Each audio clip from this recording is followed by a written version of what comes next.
سے میں امت نہ ہو۔ اللہ تبارک و تعالی ارشاد فرماتا ہے وہ جہاد فی سبیل اور اللہ کی راہ میں جہاد کرنا پیارا ہو، وہ جہاد فی سبیل فتربصوا حتی یأتی اللہ بأمرہ، اور اللہ تبارک و تعالی فاسقوں کو ہدایت نہیں عطا فرماتا۔ بتا کے چلا کہ اللہ رب العزت نے ایک ایک کا نام لے کر پکارا، ایک ایک کا نام لے کر بتایا۔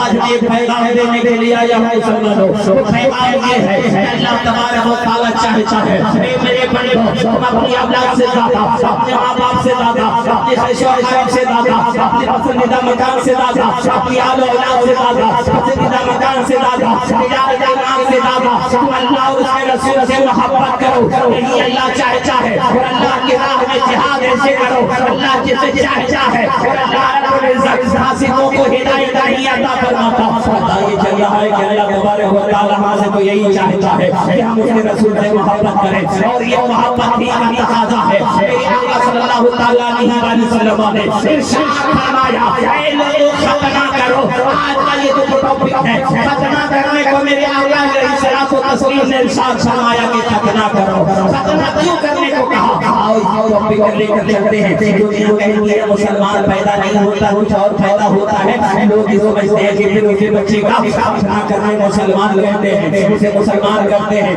قسم خدا کے مسلمانوں میرے آقا ارشاد فرماتے ہیں، میرے آقا ارشاد فرماتے ہیں کل مولود یولد علی فطرت اسلام، کہ فطرت اسلام پر ہر بچہ پیدا ہوتا ہے، فطرت اسلام پر ہر بچہ پیدا ہوتا ہے۔ اور فطرت اسلام میں بچہ کیسے پیدا ہوتا ہے اس کے کئی ثبوت ہیں۔ وہ ثبوت تو سب سے پہلے یہ ہے کہ جب زمین پر دنیا میں بچہ پیدا ہوتا ہے، دنیا میں زمین میں آتا ہے، بچہ دنیا میں آتا ہے تو سب سے پہلے پیشانی لگتی ہے۔ اس بات کی گواہی ہے کہ مولا تبارک و تعالی اولاد کو، انسانوں کی اولاد کو جب زمین پر بھیجتا ہے پہلے پیشانی لگتا ہے، اور ہم سجدے کی حالت میں ہوتے ہیں تو ہماری پیشانی پہلے زمین پر لگتی ہے۔ پتہ یہ چلا کہ ہماری زمین پر پیشانی لگنا اللہ کو پسند ہے، اور جب ہم زمین پر پیشانی رکھتے ہیں تو کہتے ہیں سبحان ربی الاعلیٰ، سبحان ربی الاعلیٰ۔ پتہ یہ چلا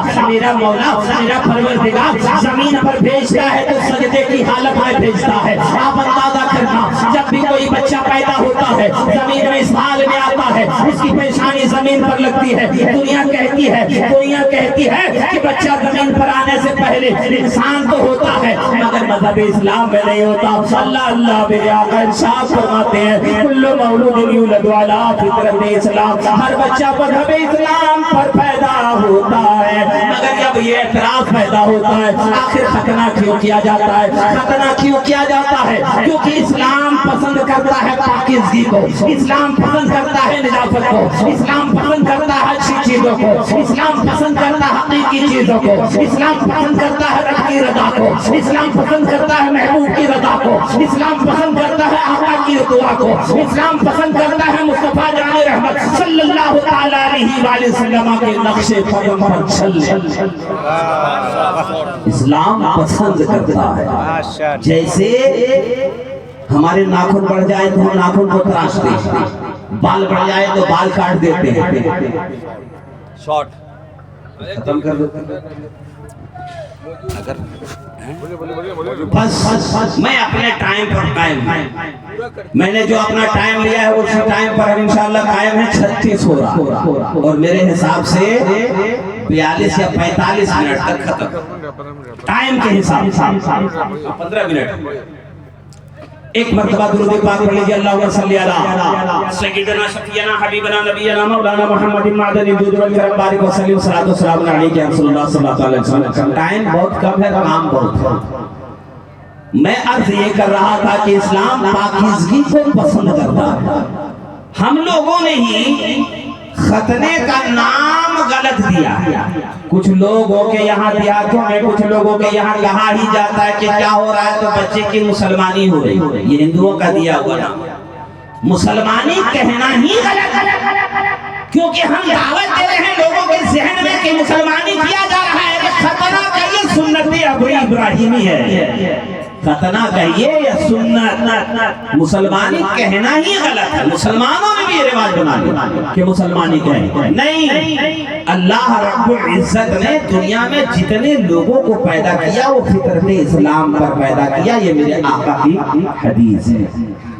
اب یہاں سے میں بتاؤں اگر ایسا نہیں ہوتا تو کئی انبیاء کرام ختنہ شدہ پیدا ہوئے، آدم علیہ السلام ختنہ شدہ پیدا ہوئے، میرے آقا صلی اللہ تعالیٰ علیہ وسلم ختنہ شدہ پیدا ہوئے، حضرت ابراہیم علیہ السلام سے پہلے جتنے انبیاء کرام تشریف لائے ان کا ختنہ نہیں ہوا، بلکہ حضرت ابراہیم علیہ السلام کو تسلیم کو حکم ہوا کہ ختنہ کرو۔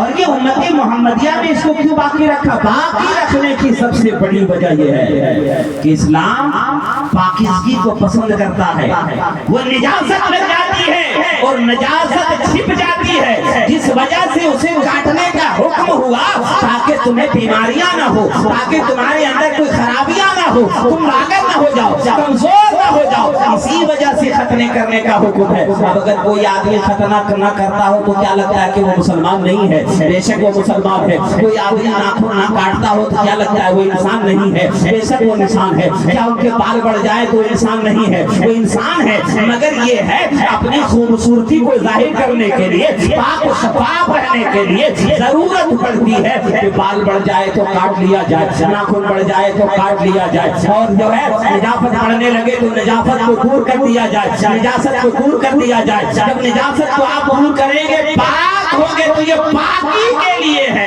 عزیزان ملت اسلامیہ ایک بات اور سماعت فرما رہے، اللہ کے نبی صلی اللہ تعالیٰ علیہ وآلہ وسلم ارشاد فرماتے ہیں کہ تم ختنہ کیا کرو اس لیے کہ اس میں پاکی ہے، پاکی ہے۔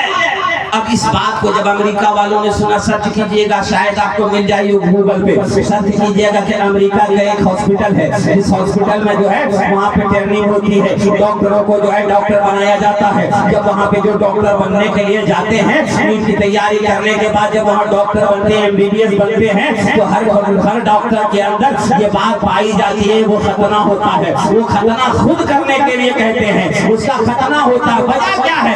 بیماریوں سے بچا جانے کے لیے، بچنے کے لیے۔ اللہ اکبر کبیرہ۔ میں یہاں سے ایک بات اور بتانا چاہتا ہوں مسلمانوں، میرے آقا نے ارشاد فرمایا کل مولود یولد علی فطرت اسلام، مسلمان بچہ پیدا ہوتا ہے مگر اسلام کے ماننے والے اسلامی سانچے میں بچے کو ڈال دیتا ہے، مجوسی کے ماننے والے مجوسی سانچے میں ڈال دیتا ہے، یہودی کے ماننے والے یہودی سانچے میں ڈال دیتا ہے۔ بچہ تو فطرت اسلام پر پیدا ہوتا ہے۔ اب اگر کوئی بچہ جس کا جو ہے ختنہ نہ ہوا ہو، چاہے وہ 40 سال کا ہو جائے مگر ایمان لایا ہے، کلمہ پڑھا ہے، لا الہ الا اللہ محمد رسول اللہ، تو وہ مسلمان ہے۔ مسلمان کے لیے فرض نہیں ہے، جو ہے سنت ہے، واجب نہیں ہے کہ ختنہ کرے، بلکہ سنت ہے۔ عزیزان ملت اسلامیہ ہے قول محمد قول خدا، فرمان نہ بدلا جائے گا، ہے قول محمد قول خدا، فرمان نہ بدلا جائے گا۔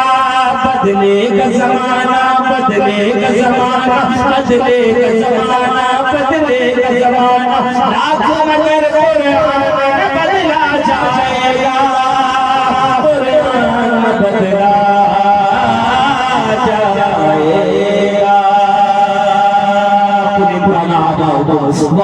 وإخوانكم وأزواجكم وعشيرتكم وأموال اقترفتموها وتجارة تخشون كسادها ومساكن ترضونها أحب إليكم من الله ورسوله وجهاد